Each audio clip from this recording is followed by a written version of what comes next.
Aku, Basudewa Krishna, mengundang kalian semua untuk bergabung dalam perjalanan ini. Ini akan mengajarimu tugas sebagai seorang manusia. Nama perjalanan ini adalah Mahabharata.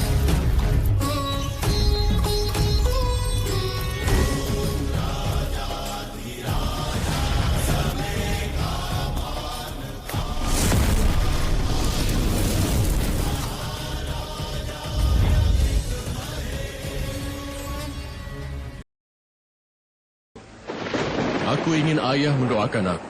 Sampai tahta dari Hastinapura dimiliki hanya oleh orang yang tepat. Aku tidak boleh mati.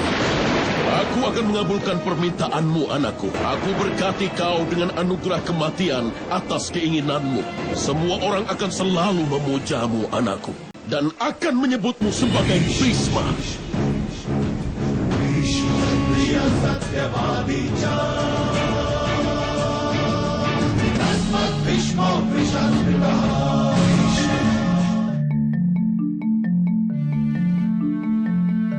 Sumpah Dewa Bharata Bhisma bukan hanya lambang kehormatan, tetapi juga simbol dari penderitaan. Bhisma adalah kesatria yang tak terkalahkan, tetapi di dalam hatinya, ia adalah manusia yang hancur oleh sumpah yang dia buat sendiri. Ia terus melayani keluarga Kuru, tetapi di balik pengabdiannya tersembunyi rasa sakit yang tidak bisa dia ucapkan. Apakah Bhisma adalah pahlawan sejati atau hanya korban dari ambisinya sendiri? Apakah pengorbanannya benar-benar diperlukan atau hanya hasil dari cintanya yang buta terhadap ayahnya? Dan yang terpenting, apakah sumpah itu layak ditepati jika hanya membawa penderitaan? Aku putra dari Gangga bersumpah atas kesucian dari ibuku, atas cinta dan kepercayaan ayahku padaku, Satyawati. Aku tidak akan menghabiskan hidupku sebagai Raja Hastinapura, tapi sebagai pelayannya saja. Dan ku bantu anakmu nanti untuk bisa mendapatkan kerajaannya. Aku tidak akan pernah menikah, tidak akan berkeluarga, dan tetap sendiri untuk selamanya.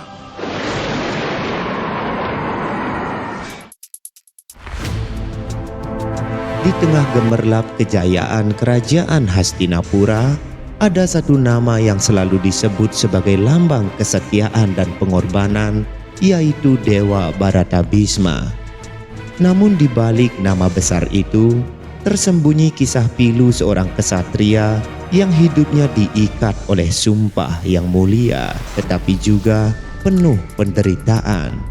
Sebuah sumpah yang mengorbankan kebahagiaan pribadinya, bahkan menjerumuskannya dalam penderitaan tanpa akhir. Ini adalah kisah dari Dewa Bharata Bhisma, bukan sebagai pahlawan, tetapi sebagai manusia yang terperangkap dalam takdir yang kejam. Akan tetapi Raja Santanu hanya bisa mendapat satu dari dua kebahagiaan. Tidak, Dewi. Ayahku akan memiliki kedua kebahagiaan itu, sekaligus keduanya. Aku putra dari Gangga bersumpah. Segala penderitaan Bhisma bermula dari satu momen yang menentukan sumpah agungnya untuk tidak pernah menikah, tidak pernah memiliki keturunan, dan hidupnya hanya untuk melayani tahta Hastinapura. Ia mengambil sumpah ini demi kebahagiaan ayahnya, yaitu Raja Santanu, yang ingin menikahi Satyawati, seorang wanita yang tak mau anak-anaknya berbagi hak atas tahta dengan keturunan Dewa Bharata. Daripada bertahan terus sebagai seorang pelayan di istana Hastinapura, lebih baik aku jadi nelayan. Tapi waktu kau berjanji akan menjadikanku ratu dari Hastinapura, anakku nanti harusnya sudah berhak untuk menjadi pangeranmu yang mulia. Saat istri dari Dewa Bharata datang ke Hastinapura, betapa menyedihkannya keadaanku. Bhisma yang mencintai ayahnya lebih dari apapun, rela menyerahkan semuanya, hak atas tahta, cinta, bahkan kehormatan dirinya sendiri. Tetapi siapa sangka, sumpah itu tidak hanya membebani hidupnya, tetapi juga membuatnya menjadi tawanan ambisi Satyawati dan garis keturunannya. Setelah Raja Santanu wafat, Bisma menjadi penopang utama keluarga kerajaan Hastinapura. Bisma harus melindungi dua putra Satyawati, Citranggada dan Wicitrawirya. Namun tanggung jawab ini segera berubah menjadi mimpi buruk. Citranggada harus tewas dalam pertempuran melawan seorang Gandarwa. Kehilangan Citranggada adalah pukulan besar bagi Bisma. Sebagai pelindung keluarga Kuru, ia merasa gagal menjaga pewaris tahta. Namun ia tidak punya waktu untuk berduka.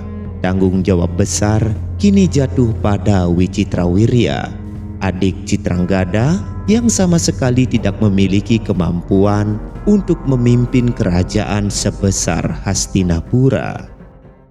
Angkat senjatamu, Pangeran. Angkat senjatamu. Aku melatihmu melawan berbagai senjata, pedang, pisau, panah, dan tombak. Tapi kau hanya belajar memegang gelas minuman keras. Raja yang lemah seperti itu tidak akan bisa memiliki tahta.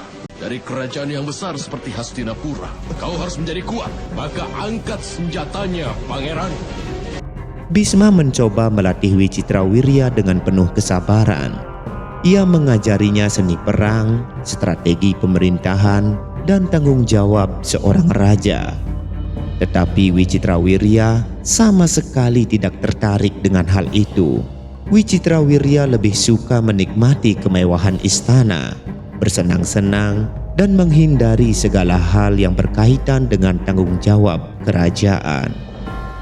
Sementara itu, Satyawati terus membela putranya. Satyawati percaya bahwa Wicitrawirya hanya membutuhkan waktu untuk berkembang. Namun bagi Bisma, ini adalah pukulan lain. Bisma melihat bahwa semua usahanya sia-sia, tetapi Bisma tidak bisa meninggalkan tanggung jawabnya. Sumpahnya mengikatnya lebih kuat daripada rantai besi manapun.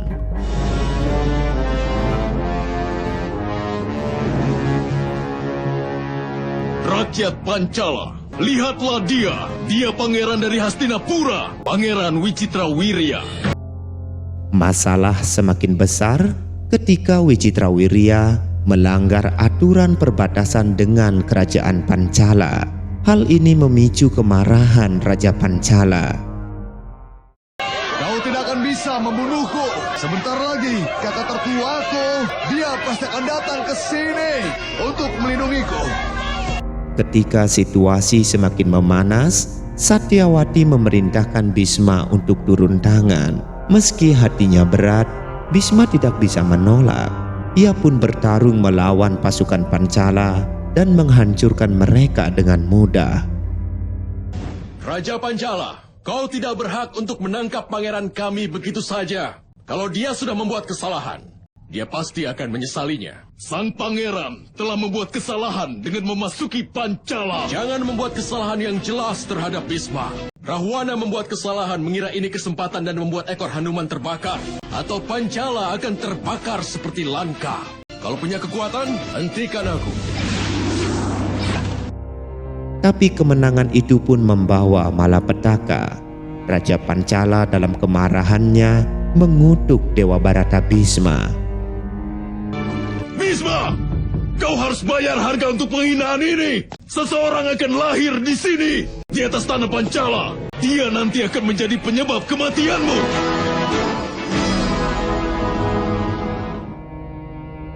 Kutukan itu menjadi bayangan kelam yang terus menghantui hidup Bisma. Ia tidak hanya menanggung beban perang, tetapi juga rasa bersalah atas kehancuran Pancala.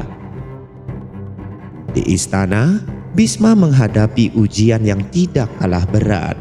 Satyawati semakin menekan Bisma untuk menjaga Wicitrawirya, meskipun jelas bahwa putranya tidak layak menjadi raja.